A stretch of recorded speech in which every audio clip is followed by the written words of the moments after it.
saying parliament, we have no parliament that is in the interest of the nation. He's basically talking about an institution. And as somebody who follows institutional theory, I would like to focus on it from that angle.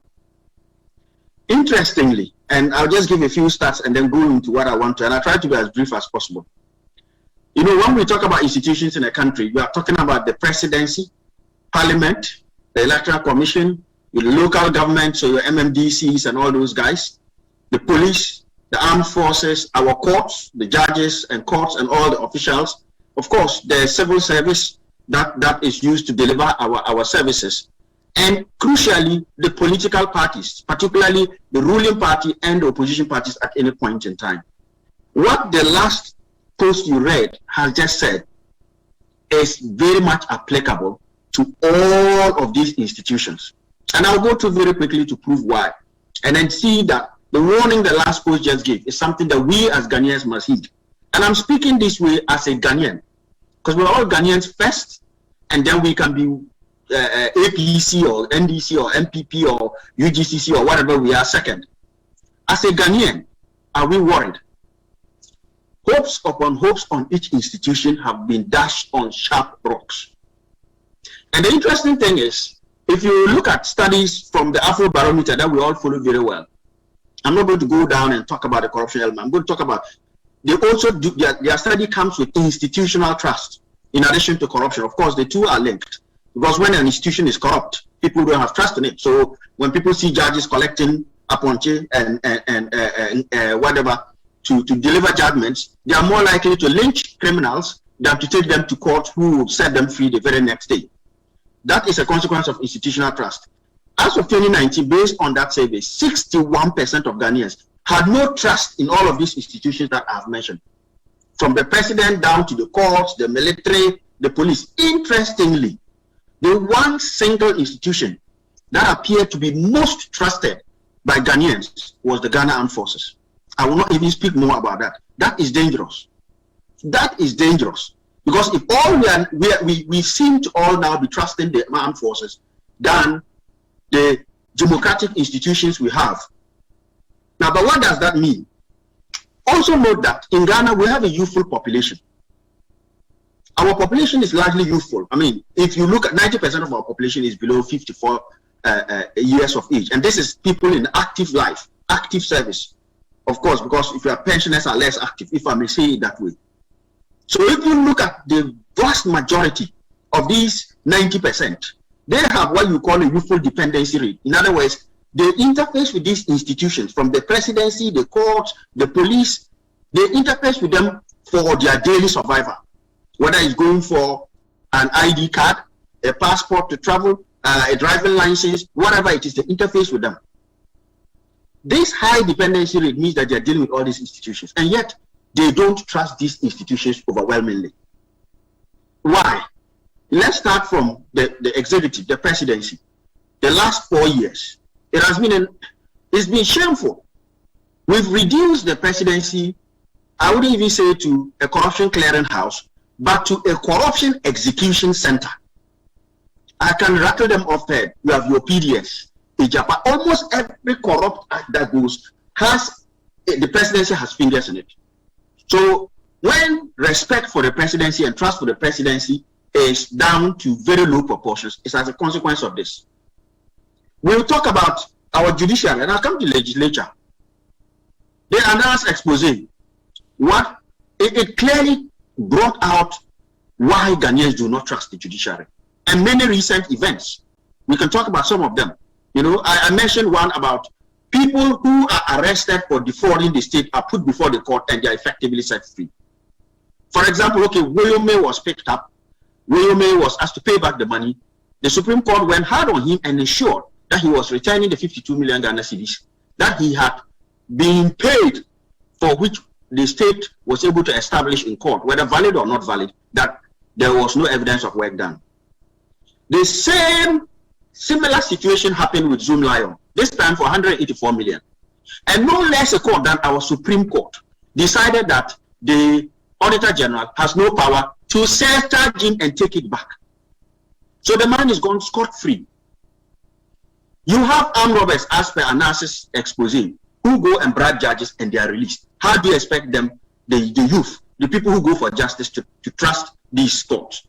A couple of days ago, I saw a very horrible story and pictures of a man who was lynched. An armed robber that was said to have killed at least 10 people in the course of an illustrious career of armed robbery over the last several years. And they've been looking for him. When they finally got him, they simply put a tire over him and set him ablaze. They didn't bother to take him to court because they didn't feel they would get justice there. From our lower courts right up to our Supreme Court. You talk about the civil service, that Auditor General.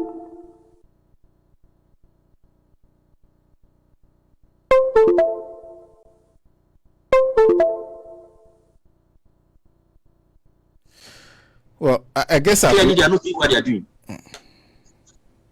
You know, you come to the police and the military. What we have seen of late is a disgrace. For a long time, we've never seen policemen and military men in cahoots to steal a people's verdict. As for the collecting the bribe when you are driving, we all know about that. So I don't even need to say any more on that. Interestingly, religious leaders that we have banked not only our hopes of going to heaven on, but also the hopes that they will be the moral flag bearers in our country. They have all been silent when the lives of Ghanaians are at stake. When 8 people were killed in the course of electioneering, silent. When COVID is ravaging, no criticism of anything immoral or untoward happening. What is even more interesting, that our religious people, they felt that buildings that were built to administer justice, buildings that were built for judges, and other civic offices that were delivering services to Ghanaians could be bulldozed so that we can spend $100 million on a cathedral. Interestingly, when the vice chairman, and that is Bishop Palmabato, vice chairman of the National Cathedral Project, took ill of COVID-19, he didn't go to that cathedral. He went to the East Hospital, which JM built to take care of us. And he confessed by standing in front there and giving his testimony. And I like the fact that some Ghanaians pointed out to him, when you're busy building cathedrals, do you think of hospitals? You are privileged to go there. There are people in Bunkurugu who, when they get COVID, that's a death sentence. Moral fiber of society that should be laid in the bosom of our religious, completely gone. And the last year, 2019, including the election, has exposed a lot of these guys. Then I come to our colleagues, your media colleagues, with exception. That is supposed to be the fourth realm of the estate. They have all but been bought. You know, the case of, I don't remember his name now, the clown on Good Evening Ghana. I've forgotten his name. Apologies for using the word clown. His conduct over the last several years, particularly culminating in the election, just put the media disgracefully in a light they shouldn't be. The conduct of Joy FM, the conduct of TV3 itself, reporting fake news, getting fake news, unconscionably publishing it. Ghanaians have lost trust in most of these. So now let me come to the parliament. At some point, Ghanaians banked their hopes on parliament, especially when they found that we have a hung parliament. And the NDC was expected to play the watchdog role that parliament is supposed to play on the executive. Because we all saw the last parliament. Professor Okoye was effectively there to do the bidding of the executive. End of. Some of the rulings were weird. We expected better from parliament as a whole. That's both minority and majority. Although it's a hung parliament, so the concept of majority-minority is moot. It doesn't exist. Why somebody decides to use technicalities like majority group, it is alien to our constitution. And it's just tickling somebody with a feather. But the fact of the matter is parliament is supposed to hold the executive to account. Parliament works with the Auditor General to make sure that the accounts of the executive are published, are audited, and brought to the the Public Accounts Committee. Interestingly, when Domilovo was being hounded, we didn't hear anything from Parliament. A stronger Parliament, a Parliament with a voice, not one that has none, would have stood up against the executive to make sure that this watchman that has saved us a lot of money is not handed out disgracefully as he has. Then come to Parliament itself. My colleagues have talked a lot about it. I'm not going to dwell into the merits of what they have said. But the single point is accountability is simple as this. Sana, if you send me with 10 cedis to the market to buy you banana, and I come back and I said I'll spend 10 cedis, and I give you receipt for 5 cedis, you ask me for the other 5 cedi, ally. If I don't give you that 5 cedi, and clearly I cannot prove that the banana I've given you is worth the full amount I said I bought, will you send me again with another round of banana for 10 cedi? That is simple about accountability. We had ministers and people that were supposed to help govern us for 4 years. They couldn't accomplish themselves. They were disgraceful. They have shut down media, august and reputable media organizations like Radio Gold. And I'm not saying because I'm here. That is, media plurality is important. They come back again and want you to give them another chance to go and repeat what they did. A responsible parliament, and I'm speaking here both of the minority and the majority, or whatever they are or call themselves, both at the appointments committee and the plenary, should have stopped and said, hang on. Even the Bible says that when you are giving something, the parable of the talents, if you double it and come back, we'll give you more. If not, we'll take it away from you. That is what should have happened. It is not NDC people who were looking up to the NDC parliamentarians to do the right thing.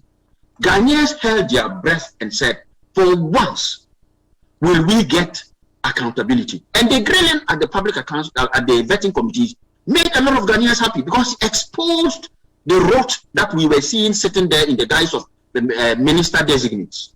Ghanaians were excited because we took them to task. But what then did we do? After grilling them and exposing them as sham charades that will not be doing well for the country, we said, we've grilled you, we've proved that you are inept, incompetent, corrupt, you are not good for Ghana, but go ahead and carry on doing to Ghanaians what you are doing. For me, the sad story is our institutions are basically degenerating. There is none left now. We're all happy with Attorney General, Auditor General. He's gone now. There is none left to speak for Ghanaians. The danger there is this. When you have a young and youthful population that feel that the institutions are not working for them, then what your last post said is probably what will happen. And when people start taking the law into their own hands, our elders now who are governing us, from our 77-year-old president down to all these retirees that are being recycled in all institutions, if you think that you destroy the lives of the young people and frustrate them and stop them from achieving their dreams, and then you can retire to Transaco Valley, or those of them that are building houses around the US Embassy, thinking that when there is an uproar, they can run in there, you think again. We have one Ghana. If you mess it up and it blows up, we will all be in it, including all of us, whether we are diaspora or we are all Ghanaians. There will be no running space. If you steal and destroy this country and pillage it, the people from whom you've taken life, you've taken futures, they will be the next armed robbers waiting for you. And they will take away from you what you have taken. I think that is the lesson all of us Ghanaians have to learn. And we have to learn to stop being cowards. The treatment meted out to Domilovo was disgraceful. Even more disgraceful was the silence of Ghanaians, the silence of the media, the silence of the religious, the Christian council, all the so-called councils that are staffed with pickups and juicy bonuses and paid to shut up. The silence of people who matter, except for notable figures like Professor Sari and a few here and there. It is shameful what we have done. Because you see, as Mimola said, when they came for the Catholics, I didn't bother because I wasn't a Catholic. They came for the communists, I didn't bother because I wasn't a communist. They came for the Jews, I didn't bother because I wasn't a Jew. By the time they came for me, there was no one left to speak for me. I end my submission on that note, Senna.